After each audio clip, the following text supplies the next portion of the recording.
개인 면접은 면접원이 질문을 하고 응답자가 대답을 하는 응답 형식이 됩니다. 즉, 면접자가 피면접자에게 준비한 설문 내용을 질문하고 응답자의 응답을 기록하는 것이죠. 대부분 폐쇄형 문항이지만 일부는 개방형 문항으로도 구성할 수가 있습니다. 이러한 자료 수집 방법은 정량조사로 마케팅 조사에서 매우 일반적이죠. 이 방법은 응답자의 진실한 내면을 포착할 수 있지만 시간과 비용이 많이 들고 고객의 내면을 정확하게 파악하려면 상당한 면접 기술이 필요합니다. 개인 면접의 유형으로서는 가정 면접, 경영자 면접, 몰 인터셉트 면접, 구매자 면접이 있겠습니다. 가정 면접은 구조화된 질문을 갖고 응답자의 집에서 면접을 수행하는 것이고, 경영자 면접은 회사 사무실에서 경영자를 대상으로서 실시하는 면접이며, 몰 인터셉트 면접은 쇼핑몰 안에서 1:1 면접을 하는 것입니다. 구매자 면접은 몰에서 구매한 응답자들에게 구매한 제품에 관한 반응을 묻는 것이죠. 개인 면접을 진행하는 절차를 말씀드리겠습니다. 먼저 조사 대상자를 결정하고 면접 지침을 개발합니다. 그런 다음 조사 대상자를 방문해서 조사 대상자들에게 면접에 관한 사항을 설명하고 면접을 실시하는 것입니다. 인터넷 기술의 발달로 해서 마케팅 조사에서도 많은 변화가 있습니다. 최근에는 인터넷으로 상호작용, 더 신속한 자료 취득과 보고가 가능해졌습니다. 온라인 면접인데 상호작용과 속도까지 제공하고, 이러한 것은 웹사이트에서 또는 스마트폰에서 수행이 됩니다. 대체적으로 많은 조사가 온라인 조사로 진행하는데, 온라인 조사인 경우에는 결직치가 발생하지 않고 선별 질문을 제시해서 자격이 있는 응답자만 선별해서 조사할 수가 있겠죠. 전화 면접은 과거에는 주로를 이루었고, 요즘에도 여론조사인 경우에는 전화 면접도 많이 있습니다. 전화조사나 우편조사는 응답률이나 회수율이 낮아 점점 사용 빈도가 떨어지고 있는 추세가 되죠. 비설문 면접법은 구조화된 설문이 없는 면접조사가 되겠습니다. 즉, 사전에 설문지를 준비하여 피면접자에게 제시하지 않고 조사하는 정성조사법이 됩니다.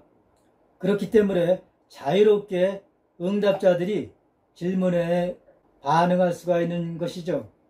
이러한 비설문 면접법은 심층 면접법, 표적 집단 면접법과 패널 조사가 있습니다. 심층 면접은 특정한 주제에 대해서 질문하고 의견을 기록하는 방식으로 소비자들의 기본적인 동기, 신념, 태도와 느낌을 밝혀내기 위해서 조사자가 단일 응답자에게 탐사하는 비구조화된 직접적인 면접이 되겠습니다. 개인 면접은 면접원이 정형화된 설문지를 사용하여 응답을 받지만, 심층 면접은 면접원이 질문 지침을 토대로 해서 한 사람씩 자유롭게 질문하면서 심층적인 의견을 끌어내는 것이죠. 표적 집단 면접은 다수를 동시에 한 장소에 집합시켜서 면접하지만, 개인 심층 면접은 응답자 한 사람을 대상으로 조사자가 직접 조사한다는 점에서 차이가 있죠. 표적 집단 면접은 다수의 사람들을 대상으로 설문지 없이 진행하는 비구조화된 소집단 면접법이 되겠습니다. 보통 5명에서 8명의 면접 대상자들을 일정한 장소에 모아놓고 정형화된 설문 없이 자유스럽게 자연스러운 분위기에서 1시간에서 2시간 정도 면접 진행자가 조사 목적과 관련된 심도 있는 토론을 진행해서 소비자의 내면에 잠재된 심층적인 동기, 원인, 구조를 파악하는 것입니다. 자연스러운 분위기 조성으로 솔직하고 적극적인 토론을 유도해서 토론을 더욱 활발하게 하고 내용들을 녹화해서 정밀 분석을 합니다. 이러한 표적 집단 면접법은 제품 컨셉, 제품 개발, 제품 테스트, 제품 사용도 브랜드 이미지나 시장 기회를 탐색할 때 사용됩니다. 표적 집단 면접법은 비교적 적은 시간과 비용으로 양질의 정보를 얻을 수 있는 장점이 있지만 소수의 참석자를 대상으로 진행되므로 자료의 결과를 일반화시키는 데는 한계가 있는 것이 단점이 되겠습니다. 표적 집단 면접법을 실시하는 절차로서는 첫째로 조사 대상자를 결정하고 면접 지침을 개발하고 표적 집단을 특정한 장소에 집합시켜서 표적 집단들에게 지침을 전달하고 토론을 실시하는 것입니다. 이러한 과정을 녹화해서 정밀 분석을 하게 되면 소비자들의 심리적인 태도까지도 파악할 수가 있는 것이 큰 장점이 되겠죠. 투사기법은 응답자에게 특정한 문제에 관한 그들의 신념, 의견, 느낌, 태도와 감정을 투사하게 하는 질문의 간접 형태가 됩니다. 이 기법은 질적 자료 수집으로 구성되는데 응답자가 질문에 답변하기가 편하지 않을 때 이용합니다. 예를 들면 아내에게 매를 맞는 남자에게 이웃에 매를 맞는 남자들을 들은 적이 있느냐고 묻는다면 이것은 바로 간접 형태의 질문이 되겠죠. 투사기법으로 응답자들이 그들의 진실한 생각을 직접적인 질문으로 밝히지 않는 주제에 관하여 많이 알 수가 있습니다. 마케팅 조사에서는 이 기법은 연상을 명시적으로 표현하지 않고 제품이나 조직과 간접적인 연상을 기술하기 위해서 사용됩니다. 즉 그림 구성, 단어 연상, 문장 완성과 역할 연기 등이 있죠. 그림 구성은 응답자에게 특정한 그림을 보여주고 그림과 관련된 짧은 이야기를 작성하도록 요청하는 것이죠. 단어 연상법은 응답자들에게 선택된 단어를 보여주고 그 단어와 관련되어 떠오르는 것을 응답하도록 요청하는 법이 되겠습니다. 문장 완성법은 응답자에게 불완전한 문장을 제시하고 문장을 완성하도록 요청하는 것이고, 역할 연기는 연기로 꾸며 실제처럼 응답자에게 이웃이나 친구와 같은 제3자의 특정한 역할을 띠도록 요청하는 것입니다. 실험법은 1개 이상의 독립변수와 1개 이상의 종습변수와의 인과관계를 밝히는 조사 방법입니다. 독립변수를 조작해서 종습변수에 대한 조작의 효과를 관찰하고 측정하는 방법이죠. 한 변수가 다른 변수에 어떤 방향으로 어느 정도 영향을 미치는지를 밝히는 것입니다. 이러한 실험법은 신제품 평가, 가격 정책이나 광고 카피와 같은 다양한 활동에서 수행이 됩니다. 실험법에는 현장 실험법, 실험실 실험법 두 가지가 있는데, 현장 실험은 실제적인 환경에서 환경을 통제하고 하나 이상의 독립 변수를 조작해서 종습 변수에 미치는 영향을 조사하는 것이고, 실험실 실험은 상황을 바람직한 조건으로 만들고, 즉 실험실을 만들고 그런 다음 다른 변수를 통제하는 동안 독립 변수를 조작해서 종습 변수에 미치는 영향을 조사하는 것이죠. 독립 변수인 가격을 변경할 때 종습 변수인 매출액에 미치는 영향을 조사한다면 실험법이 해당이 되겠죠. 즉 가격 인상안에 따른 구매 의도를 조사하는 실험을 할 수가 있는 것이죠.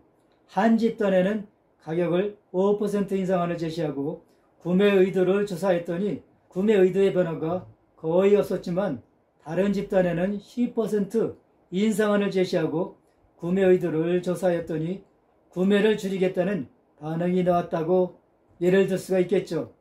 따라서 회사는 5% 가격 인상을 결정할 수가 있겠습니다.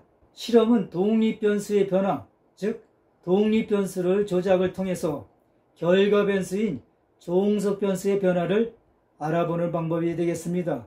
그림을 통해서 설명을 드려보겠습니다. 독립 변수, 광고안. 회사가 광고안을 만들었습니다. A 전문가 모델을 쓴 광고안과 B 일반인 모델을 쓴 광고안 두 가지 광고가 있겠죠.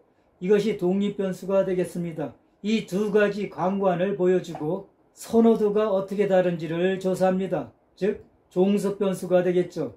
A 전문가 모델을 사용했을 경우는 제품에 대한 선호도가 50%이고 B 일반인 모델을 썼을 경우에는 제품 선호도가 40%로 나왔다 라고 설명을 드릴 수가 있겠죠. 물론 일반인 모델이 전문가 모델보다도 종속 변수에 미치는 영향이 클 수가 있습니다. 그래서 어떤 회사 제품은 전문가 모델보다는 일반인 모델을 사용하는 경우도 있죠. 독립 변수는 실험자가 조작하는 변수로 마케팅 믹스 변수, 즉 포피가 되겠죠. 이러한 변수로 조작할 때 영향을 받는 변수를 종속 변수라고 합니다. 따라서 독립 변수는 원인 변수가 되고 종속 변수는 결과 변수가 되는 인과관계가 성립되는 것이죠. 이 둘 관계가 현실에서는 단순한 경우가 그리 많지가 않습니다. 실제 현실 세계에서는 종속 변수에 미치는 영향이 무수히 많지만 이러한 모든 변수를 실험에 다 포함한다는 것은 현실적으로 불가능합니다. 또한 불필요하기도 합니다. 그래서 종속 변수에 영향을 줄 수 있으나 독립 변수를 포함하지 않는 변수를 외생 변수라고 합니다. 따라서 독립 변수의 순수한 영향력만 고려하는 것을 외생 변수의 통제라고 하죠. 즉 외생 변수의 값이 동일하다고 간주하는 것입니다. 예를 들면 신제품을 출시할 때 제품의 모델 유형에 따른 선호도를 조사하는 실험에서 모델 이외의 포장, 가격, 진열 위치 등이 동일하다고 가정하고 실험하는 경우죠. 실험으로 얻는 자료는 기술조사로 얻는 자료보다 더 강력한 인과관계의 증거가 됩니다. 그렇다고 기술조사 자료의 분석이 적절한 인과관계를 제시할 수 없다는 것은 아닙니다. 그래서 기술조사는 시간, 비용이 덜 들어가고 관리하기가 쉬운 이점으로 인과관계 설계에 비해서 더 인기가 있죠. 인과관계의 성격에 대해서 설명을 보충하겠습니다. X가 Y의 원인이다. X는 Y를 유발하는 여러 원인들 중에 하나라는 얘기가 되겠습니다. 두 변수들 간의 관계는 확률적인 관계이다. 가능성이 있다는 얘기겠죠. 원인 변수가 결과 변수보다도 선행한다. 즉 독립 변수가 종속 변수보다 먼저 발생한다는 얘기가 되겠습니다. 변수들 간의 인과관계를 검증하는 것은 입증이 아니라 추론이다. 이러한 것이 인과관계의 성격이라고 볼 수가 있겠습니다. 설문지 설계에 대해서 설명드리겠습니다. 조사자가 적절한 측정 속도를 설계하는 능력을 갖고 있더라도 관련 자료가 저절로 수집되는 것은 아닙니다. 설문지를 제작하는 것이 조사자와 경영자에게 매우 중요합니다. 설문지를 통해서 잠재 고객들의 느낌, 동기, 태도에 관한 정보를 얻을 수 있기 때문이죠. 1차 자료 수집은 응답자에게 질문하는 것과 응답자의 반응을 기록하는 것입니다. 설문지는 1차 자료를 수집하기 위한 강력한 도구가 됩니다. 설문지는 특정한 1차 자료를 수집하기 위해서 계획된 하나 이상의 측정 척도를 포함하는 규격화된 질문들이 집합이죠. 설문지 설계의 주요 목적은 경영자가 필요한 정보를 얻기 위해서 조사 문제를 질문의 형태로 전환하는 것이며 조사 문제를 응답자가 기꺼이 답변하도록 조사할 수 있는 설문지로 전환하는 것은 쉬운 일은 아니죠. 질문은 응답자들이 이해하고 기꺼이 대답하는 형태로 만들어져야 합니다. 응답자가 면접 과정을 완성하는 형태로 설문지를 만들어야 하죠. 설문지는 조사 문제를 질문으로 전환하는 과정이라고 볼 수가 있겠습니다. 설문지 설계는 조사자의 경험에 근거한 기술이나 건전한 이론적 기반에 근거해서 개발하는 과학적인 과정입니다. 체계적인 절차는 실수를 피할 수 있는 지침을 제공하지만 각 설문지를 개발하기 위해서는 일정한 기법이 필요합니다. 설문지를 개발하는 절차는 필요한 정보의 열거, 면접 방법의 선택, 질문 구성의 결정, 질문 내용의 결정, 질문 순서, 형태와 배치 계획, 그리고 설문지의 사전 검사가 되겠습니다. 설문지를 사전에 테스트하고 개선하고 보완함으로써 본 조사에 필요한 설문지를 만들 수가 있겠죠. 만일 이러한 절차를 생략한다면 수집된 자료가 가치가 없을 경우도 많이 있습니다. 따라서 시간과 비용을 낭비하지 않고 철저하게 사전에 설문지 개발에 대한 조사를 하는 것이 중요하다고 볼 수 있겠습니다. 필요한 정보를 열거하는 것. 설문지 개발의 첫 단계는 조사할 수 있는 형태로 필요한 정보를 열거하는 것입니다. 조사자는 조사 목적과 가설을 검토하고 이를 정보와 일치시켜야 합니다. 표적 모집단과 표본을 분명하게 하는 것이 중요하죠.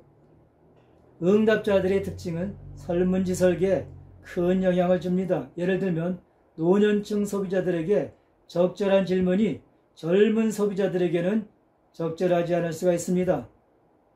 또한 가전제품 선호도 조사는 음료 선호도 조사와 다를 수가 있죠. 다음으로는 면접 방법의 선택이 되겠습니다. 개인 면접, 우편, 전화, 인터넷 면접과 같은 면접 유형을 설문지 설계에서 결정을 해야 됩니다. 개인 면접, 우편 면접 또는 인터넷 면접에서는 가장 복잡한 척도를 사용할 수 있지만 전화 면접에서는 명목 척도를 선호하는 경향이 있습니다. 이와 같이 면접 방법에 따라서 사용할 수 있는 적절한 측정 도구가 있죠. 다음으로는 질문 구성을 결정해야 합니다. 개방형 질문은 비구조화된 질문이고 폐쇄형 질문은 구조화된 질문입니다. 정보를 조사할 수 있는 형태로 지정하고 면접 방법을 결정하면 다음 단계는 질문 유형을 결정하는 것이죠. 비구조화 질문은 응답자가 자신의 언어로 질문에 답변하는 것이고 이러한 질문은 응답자가 일반적인 태도와 의견을 표현하는 것으로 어떤 현상에 대한 견해와 통찰력을 제공할 수가 있습니다. 그러나 구조화 질문은 정해진 질문에 대해 답변하는 것으로 응답자가 말하는 것을 면접자가 기록하기 때문에 편견이 있을 수가 있습니다. 또한 단점으로는 부화 입력과 해석에서 발생할 수 있는 오류가 되죠. 구조화 질문의 주요 유형은 이분법, 선다형, 척도 질문 등이 있습니다. 구조화 질문 형태는 응답자의 생각과 노력을 감소시킬 수가 있죠. 이분법은 가장 간단한 질문으로 둘 중에 하나를 선택하는 것입니다. 이러한 이분법 질문은 인구 통계의 정보를 고려할 때는 적당하지만 태도 측정에서는 거의 가치가 없죠. 선다형 질문은 응답자에게 여러 대안 중에서 하나 이상을 선택하도록 하는 방식이 되겠습니다. 보통 보기가 5개이든가 또는 7개 중에서 하나를 선택하도록 하는 5점 척도 또는 7점 척도를 많이 사용합니다. 단어, 순서, 시제와 같은 구성 요소를 사용함으로써 각 질문이 매우 중요한 조사 목적을 달성해야 합니다. 질문에서 중요한 구성 요소의 하나는 단어 선택이 됩니다. 조사자는 응답자들이 정확한 방식으로 쉽게 이용할 수 있는 단어를 선택해야 합니다.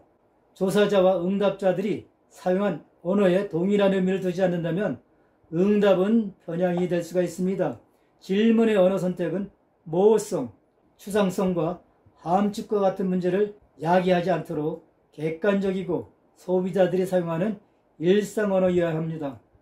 질문이 개발되면 조사자는 이 질문이 꼭 필요한지와 조사 목적의 일부를 충족하는지를 고려해야 합니다. 단일 질문 문항으로 부족하다면 나누어서 추가적인 질문을 하는 것이 필요하죠.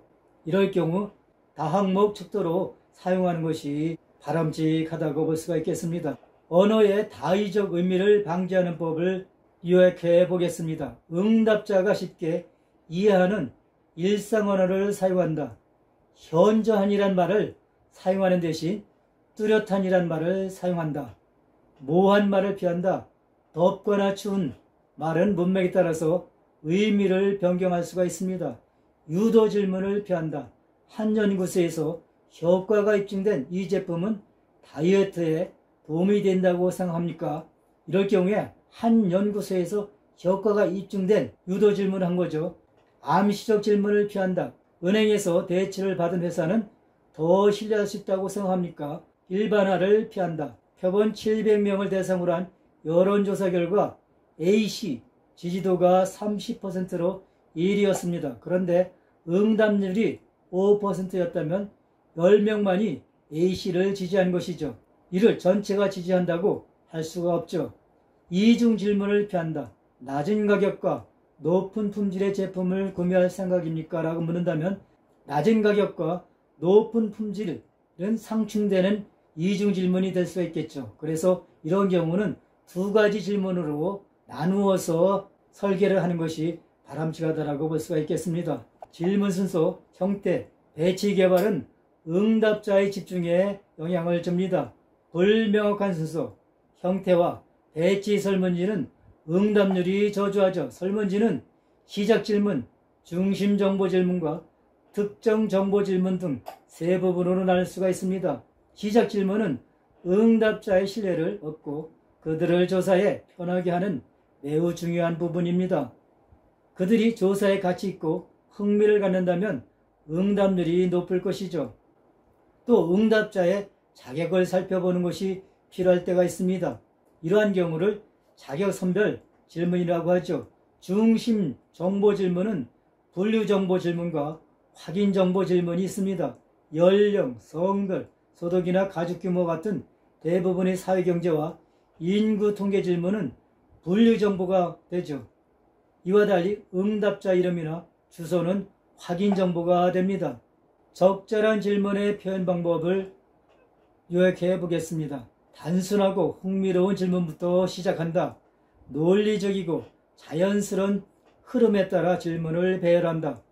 보다 포괄적인 질문을 한 다음 구체적인 질문을 한다. 확인 정보는 뒤에 배열한다. 어렵거나 민감한 질문은 뒤에 배열한다. 중요한 질문은 설문지가 매우 긴 경우 앞쪽에 배열한다. 이러한 것이 적절한 질문 표현 방법이 되겠습니다. 예비 설문지가 완성되면 조사자는 소규모의 표본에 대한 설문지를 테스트하고 모든 설문에 부호와 입력을 하고 문제 항목을 제거합니다. 이런 과정을 사전검사라고 하죠. 보온조사를 하기 전에 일부 소수의 표본에게 설문지를 조사하는 경우를 사전검사라고 합니다. 사전검사는 내용, 단어 표현, 형태와 배치를 포함한 설문지의 모든 측면을 검사하는 것이죠.